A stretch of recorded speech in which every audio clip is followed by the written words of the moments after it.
বৰষুণ দিয়াৰ আগে আগে কেনেকৈ আছিল আমাৰ বতৰ কিয় আমি 7:30 এতিয়া ক্লাছ কৰি আছো ঘৰত কি বস্তু ৰৈছে তোমালোকে এইটো আৰু ফটো তুলি পেলাই ভয় আমি কি কৰিব লাগে এই বিশ্বতে আমি সকলোৱে সজাগ হ'ব লাগে যাতে আমাৰ ধৰিত্ৰী আমাৰ পৃথিৱী গছে আমাক কি দিয়ে আমি গছক কি দিওঁ কাৰ্বন ডাই অক্সাইড গতিকে গছৰ লগত আমাৰ এটা মধুৰ সম্পৰ্ক আছে যি সম্পৰ্ক আমি চিৰদিন ৰক্ষা কৰিব লাগিব তেতিয়া যধে মধে আমি গছ কাটিলে গছৰ পৰা আমি কিবা অক্সিজেন গেছ পাম নেকি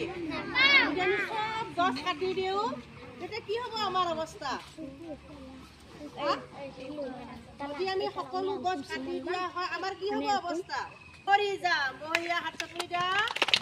মৰি যাম কাৰণ আমি উশাহ নিশাহত অক্সিজেন গেছ লৈ আছো